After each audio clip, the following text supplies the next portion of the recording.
पति फिल्म के डायरेक्टर थे और होने वाली पत्नी उसी फिल्म में इस एक्टर के साथ न्यूड सीन दे रही थी। इस एक्ट्रेस ने डायरेक्शन में भी काफी नाम कमाया। आज हम बात करने जा रहे हैं दीपा साही की। बेहद खूबसूरत पर कंट्रोवर्सी से नाता रखने वाली दीपा साही बॉलीवुड इंडस्ट्री की एक जानी मानी अभिनेत्री हैं। दीपा साही एक पंजाबी परिवार से ताल्लुक रखने वाली हैं, जिनका जन्म देहरादून की एक आर्मी फैमिली में हुआ और वो अपने परिवार की लाडली सबसे छोटी बच्ची हैं, जो मेरठ में पली बड़ी। लेकिन उनका परिवार बाद में कनाडा शिफ्ट हो गया, लेकिन वो भारत छोड़कर नहीं गई।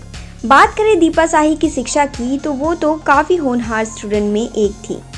दीपा ने दिल्ली के इंद्रप्रस्थ महिला कॉलेज से ग्रेजुएशन की डिग्री ली और दिल्ली स्कूल ऑफ इकोनॉमिक्स से सोशियोलॉजी में गोल्ड मेडल भी जीता।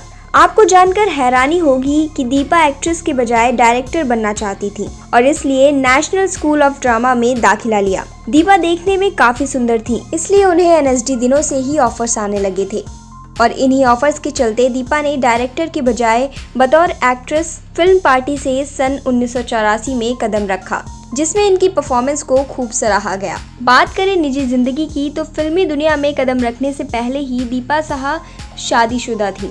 सन 1977 में उन्होंने नटरंजन बोहीदारी से शादी रचा ली थी, लेकिन फिल्मी दुनिया में दीपा के आने से दोनों के बीच मनमुटाव रहने लगा। दोनों के बीच की लड़ाई बढ़ने लगी, जिसका नतीजा निकला तलाक। दीपा की पहली फिल्म पार्टी के रिलीजिंग के बाद दोनों का तलाक हो गया, जिसके कुछ सालों बाद दीपा ने अपनी ही फिल्म के डायरेक्टर केतन मेहता से दूसरी शादी कर ली थी।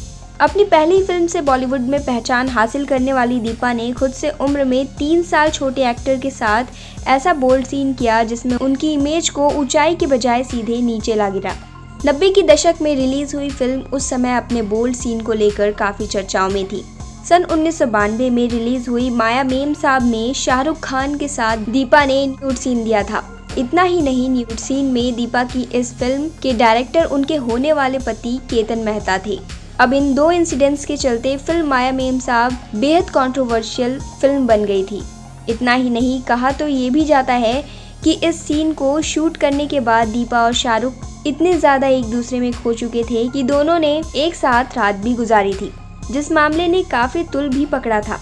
इस बात के बाहर आते ही शाहरुख खान ने एक शख्स को जान से मारने की धमकी दे दी थी, जिसके बाद उन पर एफआईआर दर्ज हुई, लेकिन मामले को ले देकर खत्म कर दिया गया। इस फिल्म के बाद उन्होंने मशहूर डायरेक्टर केतन मेहता से शादी कर ली और अपनी फिल्मी करियर को भी आगे बढ़ाया, जिसमें हीरो हीरा लाल, ओ डार्लिंग, ये है इंडिया, हम, त्रिनेत्र और एक डॉक्टर की मौत फिल्म के नाम शामिल हैं। और इनकी फेमस मूवी हम को कैसे भूल सकते हैं, जिसमें इनके साथ अमिताभ बच्चन, रजनीकांत और गोविंदा जैसे महान कलाकारों ने काम किया था, जिसमें ये रजनीकांत की बीवी, गोविंदा की भाभी और अमिताभ बच्चन इनके जेठ थे। तो ये तो इनका बतौर एक्ट्रेस फिल्मी सफर। अब आपको बतौर डायरेक्टर और प्रोड्यूसर के तौर पर इन्होंने किन बॉलीवुड फिल्मों से सजाया है उनका जिक्र करते हैं। सन 1993 में दीपा साहा ने बतौर डायरेक्टर इंडस्ट्री में कदम रखा और लगभग 7 फिल्में बनाई, जिसमें मंगल पांडे, तेरे मेरे फेरे, मांझी, द माउंटेन मैन, तोबा टेक सिंह के नाम शामिल हैं। फिल्मों के साथ साथ माया एंटरटेनमेंट प्राइवेट लिमिटेड की शुरुआत की, जिसके अंदर उन्होंने 12 टीवी शोज बनाए और खूब पैसा और शोहरत हासिल की।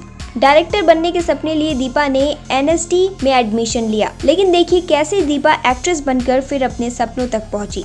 मंजिल वो जानती थी लेकिन सफर नहीं। ऐसे में टॉपलेस सीन देने वाली दीपा को कई सारे उतार चढ़ाव से होकर गुजरना पड़ा।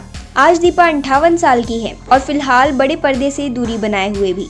इसके अलावा उन्होंने 12 टीवी श्रृंखलाओं का निर्माण किया है और माया एंटरटेनमेंट प्राइवेट लिमिटेड की प्रमोटर हैं। लिमिटेड भारत का प्रमुख एनिमेशन स्टूडियो। वह 2000 और 2002 तक माया एंटरटेनमेंट की सीईओ थी और कंपनी की लंबी अवधि की रणनीति के लिए जिम्मेदार थी और अन्य एनिमेशन रास्ते जैसे MAAC आदि में भी कई प्रविष्टियां की। माया एंटरटेनमेंट के सीईओ के रूप में अपने कार्यकाल के बाद वह अपने पहले प्यार सिनेमा में लौट आई। उन्होंने 4 फिल्मों का निर्माण किया, 2 केतन मेहता द्वारा निर्देशित और अन्य 2 प्रसिद्ध सुधीर मिश्रा द्वारा निर्देशित। अब आने वाले समय में दीपा कुछ नया लेकर दर्शकों को एंटरटेन करेंगी या नहीं, ये तो वक्त बताएगा।